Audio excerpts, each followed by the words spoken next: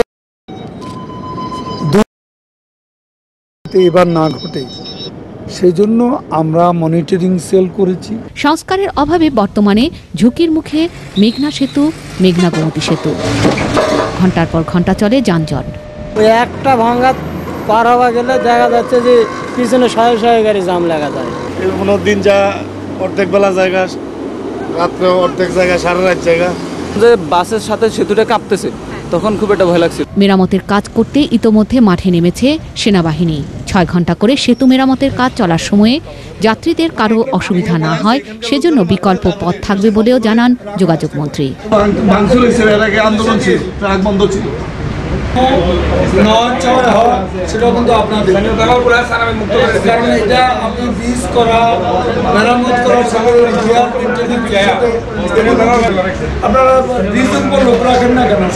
পদ্মা সেতুর ভবিষ্যৎ নিয়ে আশাবাদী সরকার, তবে নতুন চুক্তি হওয়ার আগ পর্যন্ত মিডিয়ার সাথে কথা বলতে নারাজ যোগাযোগ মন্ত্রী। Shahria Hossain Riya, channel I, Dhaka. এবারে অগ্রণী ইন্স্যুরেন্স কোম্পানি লিমিটেড চট্টগ্রাম সংবাদ।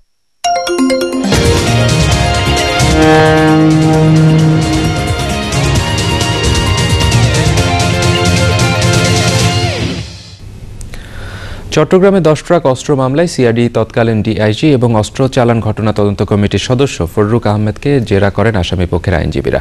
বৃহস্পতিবার ফের জেরা ও সাক্ষ্য গ্রহণের দিন ঠিক করেন আদালত। চট্টগ্রাম স্পেশাল ট্রাইব্যুনাল 1-এর বিচারক মোহাম্মদ মুজিবুর রহমানের আদালতে এই মামলার সাক্ষ্য গ্রহণ চলছে। মামলার আসামি তৎকালীন শিল্পমন্ত্রী ও জামাতের সাবেক আমির মতিউর রহমান নিজামী, সাবেক স্বরাষ্ট্র প্রতিমন্ত্রী লুৎফুজ্জামান বাবর এবং সম্পূরক চার্জশিটভুক্ত আসামিদের আদালতে হাজির করা হয়।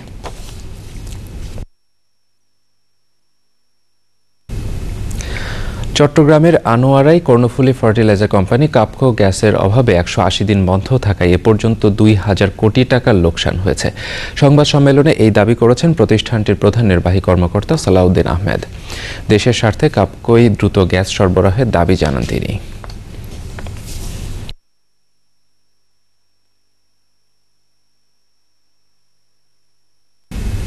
এবারে সোশ্যাল ইসলামী ব্যাংক বিশেষ সংবাদ।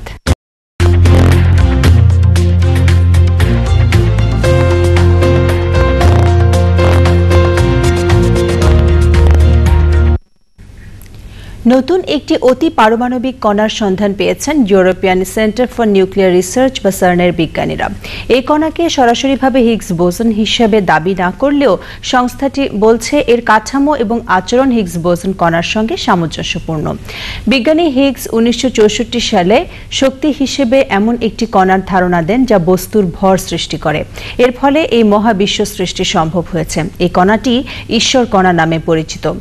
কিভাবে পদার্থ তৈরি হয় বিষয়টি জানতে এই কণার খোঁজে জেনেভার কাছে ভূগর্ভে 2010 সালে মিনি বিগ ব্যাং ঘটিয়েছিলেন বিজ্ঞানীরা।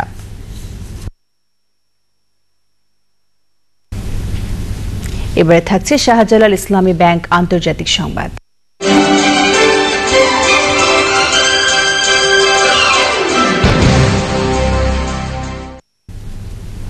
নেটোর মালামাল পরিবহনে পাকিস্তানের ভেতর দিয়ে আফগানিস্তানে যাবার পথ খুলে দেওয়ার ঘোষণা দিয়েছে ইসলামাবাদ। মার্কিন হামলায় 24 পাকিস্তানি সেনা নিহত হওয়ার ঘটনায় গত নভেম্বরে পাকিস্তান রুটটি বন্ধ করে দেয়। মঙ্গলবার টেলিফোনে যুক্তরাষ্ট্রের পররাষ্ট্রমন্ত্রী হিলারি ক্লিন্টন ওই ঘটনায় পাকিস্তানের পররাষ্ট্রমন্ত্রী হিনা রব্বানির কাছে দুঃখ প্রকাশ করেন। বুধবার পাকিস্তানের মন্ত্রিসভা রুট খুলে দেওয়ার অনুমোদন দেয়। বিনিময়ে যুক্তরাষ্ট্রের কাছ থেকে 110 কোটি মার্কিন ডলার সহায়তা পাবে পাকিস্তানের সেনাবাহিনী। ওদিকে দিল্লিতে পাকিস্তান ও ভারতের পররাষ্ট্র সচিব পর্যায়ে বৈঠক হয়েছে। মুম্বাই হামলার ঘটনায় গ্রেফতার নিয়ে আলোচনার পাশাপাশি আগামী মাসে দুই দেশের পররাষ্ট্রমন্ত্রী পর্যায়ের বৈঠকের এজেন্ডাও ঠিক হয়েছে বৈঠকে। এবারে স্ট্যান্ডার্ড ব্যাংক লিমিটেড অর্থনীতি সংবাদ।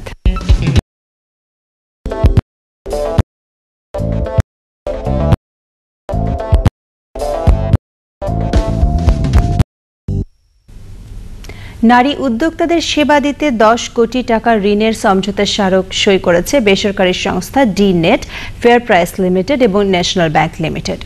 অনুষ্ঠানে এসএমই খাতে নারী উদ্যোক্তাদের জন্য ৩১% ঋণ পাওয়ার সুযোগের কথা বলেছেন গভর্নর ডক্টর আতিউর রহমান। ডিনেটের সঙ্গে গ্রামে গঞ্জে তথ্য কল্যাণী হিসেবে মেয়েদের কাজের সুযোগ করে দেওয়ার প্রকল্পে অর্থায়ন করবে এনবিএল।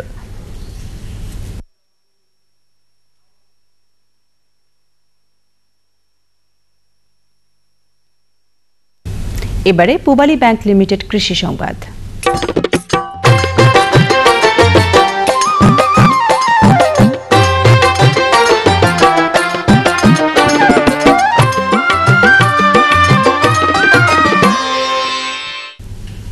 কৃষি ও কৃষি উন্নয়নের বিষয়গুলোকে অধিকতর গুরুত্ব দিতে নীতি নির্ধারকদের আহ্বান জানিয়েছেন বিশেষজ্ঞরা।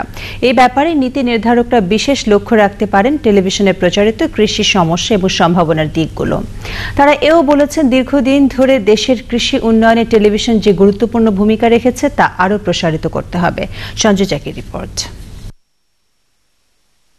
প্রধানত কৃষি উৎপাদন নির্ভর বাংলাদেশের গণমাধ্যমে একসময় কৃষির বিষয়টি ছিল উপেক্ষিত। ৮০ দশকের শুরুতে উন্নয়ন সাংবাদিকতার মাধ্যমে বাংলাদেশের টেলিভিশনে আস্তে আস্তে প্রচারিত হতে শুরু করে কৃষি ও কৃষকের বিষয়গুলো। প্রচারিত বিষয়গুলোতে উঠে আসে এমন সব চমৎকার বিষয় যা গ্রাম থেকে শহর পর্যন্ত বিস্তৃত। জমির আইলে সবজি চাষ থেকে শুরু করে শহুরে বাড়ির ছাদে বাগান করা জনপ্রিয় হয়ে ওঠে টেলিভিশনের কল্যাণেই। তখন বিটিভিতে শাইখ সিরাজের মাটি ও মানুষ এবং পরে তারই উদ্যোগে চ্যানেল আয়ে হৃদয়ে মাটি ও মানুষের ডাক, কৃষি ও কৃষকের বাজেট অনুষ্ঠানের মাধ্যমে কৃষি হয়ে ওঠে এক আলোচিত সাবজেক্ট। কৃষকের ঈদ আনন্দ অনুষ্ঠানে শহরের মানুষকে করে তোলে নস্টালজিক, নিয়ে যায় গ্রামে সেই কৃষি ও কৃষকের কাছে। আরও পরে তারই উদ্যোগে আলাদা কৃষি সংবাদ এদেশের মানুষের জীবনে কৃষির গুরুত্বের কারণে। এরই ধারাবাহিকতায় এটিএন বাংলার মাটির সুবাস, আরটিভির আমার দেশ, বাংলা ভিশনের শ্যামল বাংলা বেশ নাম করে। তবে অন্য টেলিভিশনগুলোও এ ব্যাপারে পিছিয়ে নেই। কৃষির এই উন্নয়নে টেলিভিশনের ভূমিকা নিয়ে দেশে প্রথমবারের মতো পিএইচডি করেছেন কৃষি বিষয়ক গণমাধ্যম কর্মী বায়েজিদ মোড়ল। আসলে আমি এই রিসার্চ ওয়ার্কটা করতে 34টা জেলায় গিয়েছিলাম এবং 83টা উপজেলায় গিয়েছি এবং টোটাল ইন্টারভিউ করেছিলাম 816 জন। 816 জনের উপর আমরা ফর্ম ফিল আপ করেছিলাম 8টা ক্যাটাগরিতে। যার কাছে আসলে আমার হাতে করি, এগ্রিকালচারের হাতে করি, তিনি হচ্ছেন শাইখ সিরাজ। তার কাছ থেকে আমি এগ্রিকালচার শিখছি। আমি আসলে কখনো ভাবিনি যে এগ্রিকালচারের উপরে কাজ করব। কৃষি বিশেষজ্ঞ এবং কৃষির সঙ্গে সংশ্লিষ্টরা মনে করেন, কৃষির সমস্যা এবং সম্ভাবনা উঠে আসায় অনেক এগিয়েছে এদেশের কৃষি ও কৃষির উপখাতগুলো।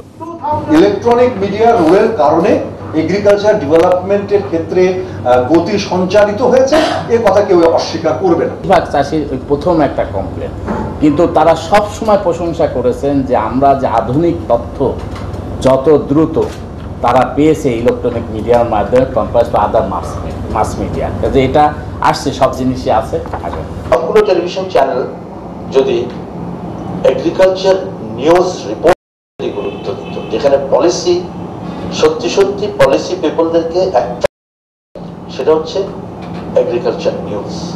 কৃষকের সমস্ত প্রত্যাশা বৈজ্ঞানিকভাবে হয়তো পূরণ করতে পারে না, কিন্তু এই যে এক্সটেনশন ছাড়া আমরা কিন্তু 3.5 কোটি টন চাল উৎপাদন করতে পারতাম না। এটা বায়েজিদ মোড়লের গবেষণার বিষয় ছিল electronic media and agriculture development.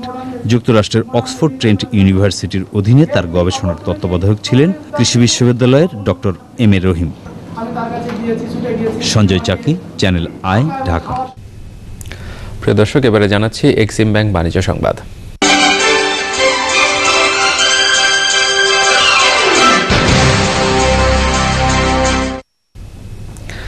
রাজধানীর মগবাজারে আক্তার ফার্নিচার্সের শোরুম চালু হয়েছে। উদ্বোধন করেন আক্তার গ্রুপের chairman K M Aktaruzzaman.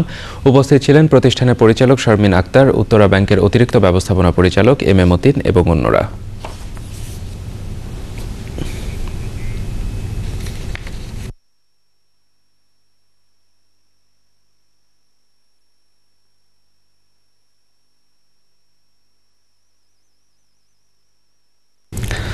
Exim ব্যাংকের 13তম বার্ষিক সাধারণ সভায় 14% স্টক ডিভিডেন্ড ঘোষণা করা হয়েছে। সভাপতিত্ব করেন ব্যাংকের পরিচালনা পর্ষদের চেয়ারম্যান মোহাম্মদ নজরুল ইসলাম মজুমদার। উপস্থিত ছিলেন vice chairman Mohammad Abul Malan, ব্যবস্থাপনা পরিচালক ফরিদ উদ্দিন আহমদ, পরিচালনা পর্ষদের সদস্য এবং অন্যরা।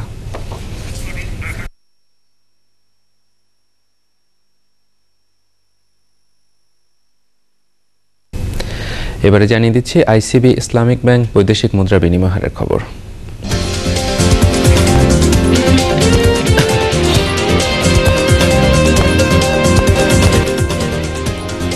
মার্কিন ডলার ৮২ টাকা ২৫ পয়সা, ব্রিটিশ পাউন্ড ১২৯ টাকা ২৪ পয়সা, ইউরো ১০৪ টাকা ৫ পয়সা, অস্ট্রেলিয়ান ডলার ৮৫ টাকা ৪ পয়সা, সিঙ্গাপুর ডলার ৬৫ টাকা ৪৬ পয়সা, মালয়েশিয়ান রিঙ্গিত ২৬ টাকা ২৬ পয়সা, ইউএই দিরহাম ২২ টাকা ৫০ পয়সা, কুয়েতি দিনার ২৯৫ টাকা ৩৩ পয়সা এবং সৌদি রিয়াল ২২ টাকা ৪ পয়সা। এবারে জানাচ্ছি বেসিক ব্যাংক তথ্য প্রযুক্তি সংবাদ।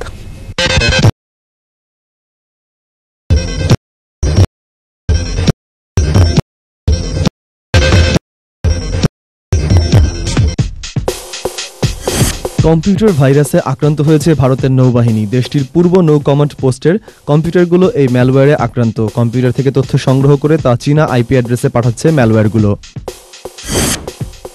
ব্যক্তিগত সেবা আইগুগল এবং গুগল ভিডিও সহ 5টি পরিষেবা বন্ধ করে দেওয়ার ঘোষণা দিয়েছে গুগল। সংস্থাটি জানিয়েছে বর্তমান যুগের ওয়েব এবং মোবাইল অ্যাপ্লিকেশনগুলোর কারণে আইগুগল তার প্রয়োজনীয়তা হারিয়ে ফেলেছে। এছাড়া গুগল মিনি, গুগল চক চ্যাটব্যাক এবং সিম্বিয়ান সার্চ অ্যাপও বন্ধ করে দিচ্ছে গুগল।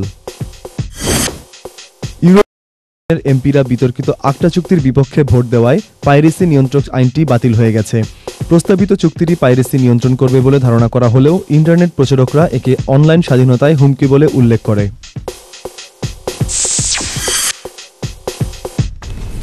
সংবাদে আবারও নিয়ে নিচ্ছি ইস্টার্ন ব্যাংক বিরতি, আর ফিরে এসে জানিয়ে দিচ্ছি বিভিন্ন জেলায় নামতে শুরু করেছে বন্যার পানি, বিশুদ্ধ খাবার পানি এবং ওষুধের তীব্র সংকট।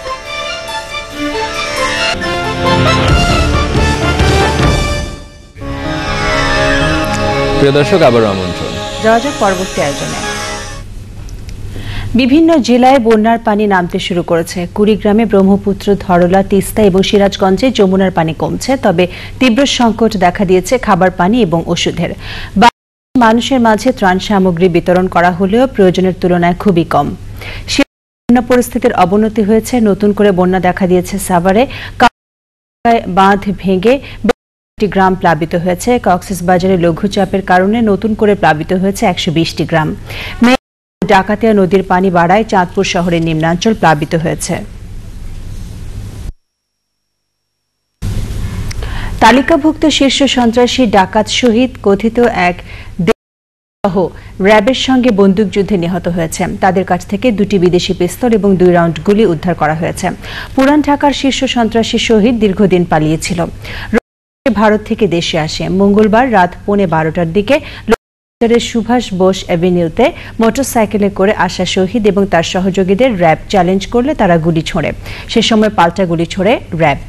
দুপক্ষের বন্দুকযুদ্ধে এক সহযোগী সহ শহীদ ও তার দেহরক্ষী নিহত হয়। সরকার ঘোষিত শীর্ষ 24 সন্ত্রাসীর একজন শহীদ ভারতে পালিয়ে থেকে আন্ডারওয়ার্ল্ড নিয়ন্ত্রণ করে আসছিল।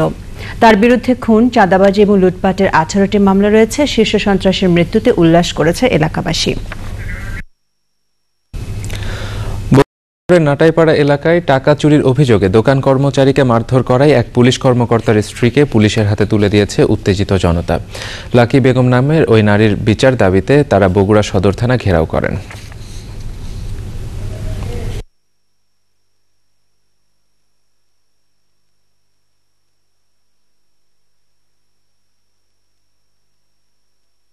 সংবাদ ইস্টার্ন ব্যাংক বিরতি নেবার, আর ফিরে এসে জানিয়ে দেব